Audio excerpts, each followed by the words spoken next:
Hi everyone, today we're going to be taking a look at this compact LED light. And normally when we think about LED lighting, we think about uses for video. And while this does have a lot of features that videographers would appreciate, I'm going to be taking a look at this light from a photographer's point of view. Now I'd like to thank Zhiyun for sending this light out to me to review, but as always I'll give you my honest and fair opinion. Now specifically, this is their Fiveray M20C, which is their combination kit, which includes this cage, some light modifiers, as well as the USB-C and a pouch that you can carry this in. Now the key feature of this light, and the most important one to me, is this 20-watt light output.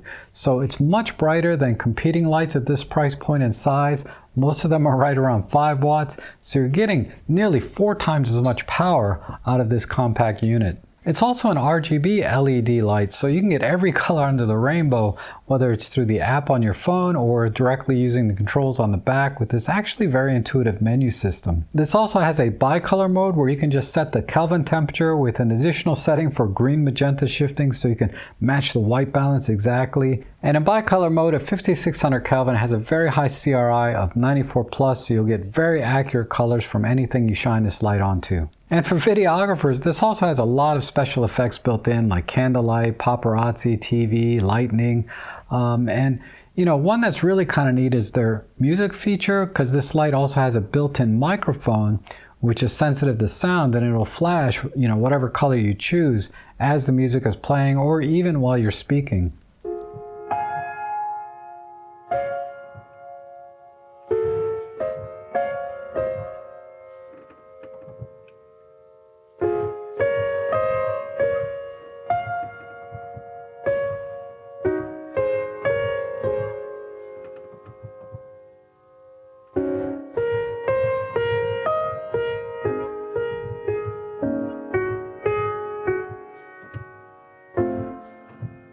The light also has a built-in battery, which should give you about 40 minutes at full power. But if that's not enough, it has a USB-C port, which is PD compatible, so you can plug in a power bank or into an AC outlet with USB-C adapter, and you get virtually unlimited use, which makes sense sort of in a studio situation.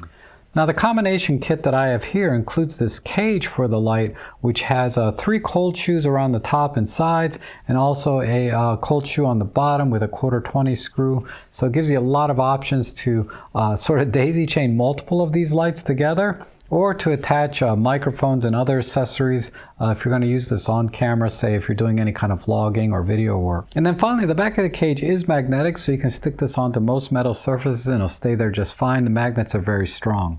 Now I want to talk about the build quality and some of the design elements of this light, and overall it's really well made. It's a good mix of high quality plastics and metal, although it is mostly plastic, I guess, to keep the weight down.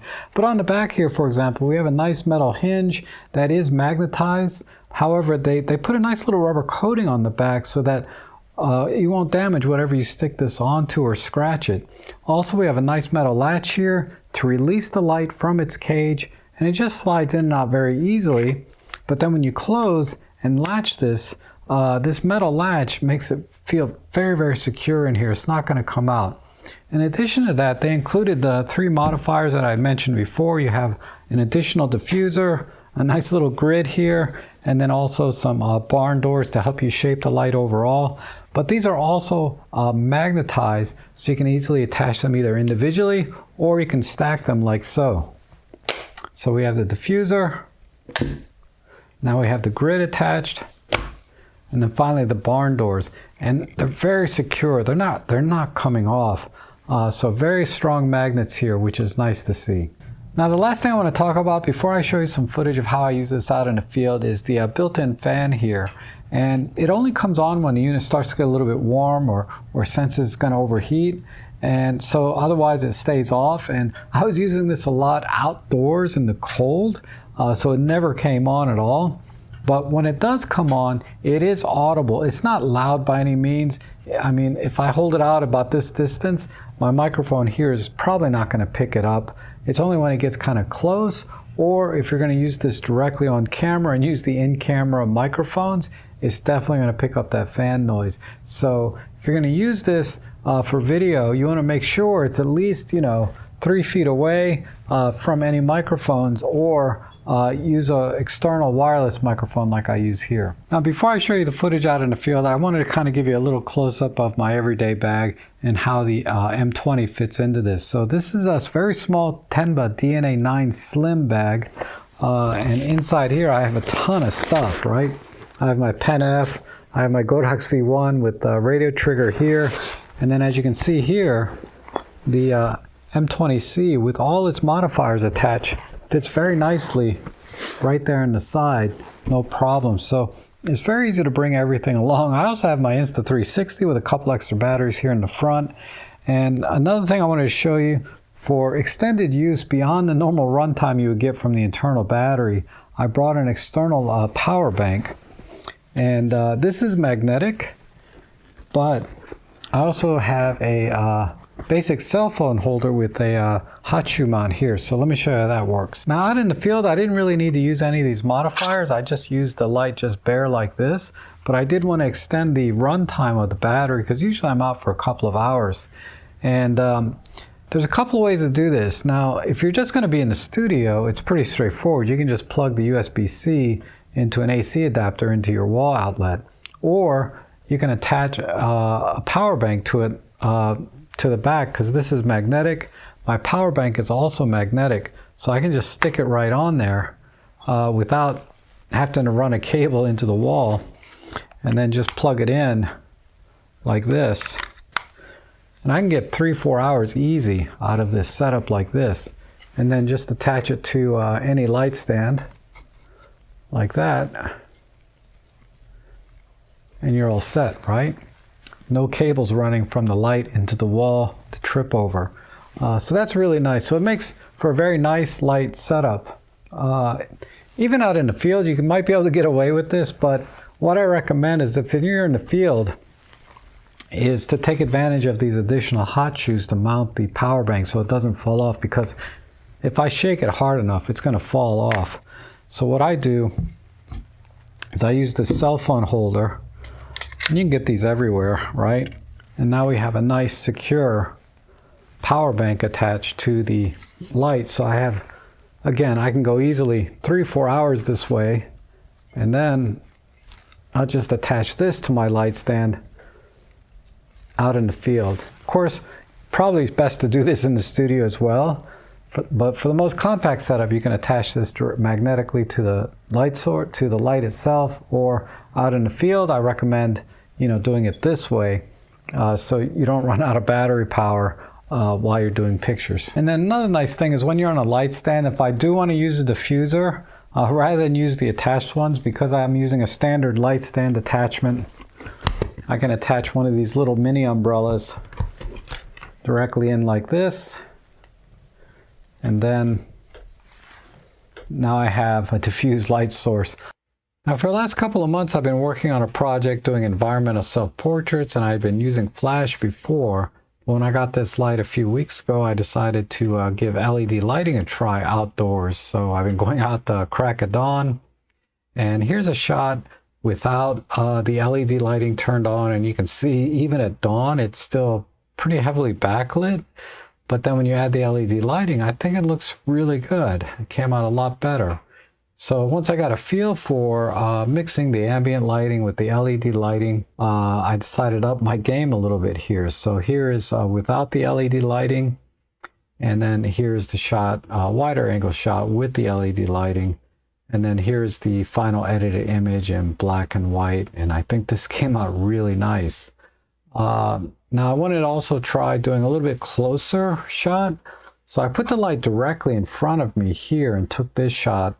And it came out okay. I wanted a little bit more drama to it, so I moved the light to camera right to get harsher shadows across my face. And I really like actually how this next shot came out, particularly how there's a very harsh shadow covering my eyes, creating a little bit of mystery. And then here I'm just kind of messing around. I want to make a couple shots that I'm going to create memes for later. These are just for fun. And then I also want to try the light when it was basically pitch black out and see how it looked. And again, I think in the right circumstances, this kind of lighting works really well, even in pitch black. Now back here in my home studio, I have all different kinds of lighting I can play with, and given the size and power output of this light, it's really best used as a fill light or rim lighting or even background lighting with its RGB features. So that's what I did, and actually for my first picture here, I used it as a key light only. And you can do that, but it has to be pretty dark in the room to get this effect or dramatic, black and white effect. Now in these next two shots, I put the light into its RGB mode where I can change the color output via the menu here, or you can do it using the app. But right now I have it set to red, and then I put the light directly behind me, so I was hiding it with my body, and then I just shine the light onto the gray backdrop to make it red or blue, and I got these two shots here.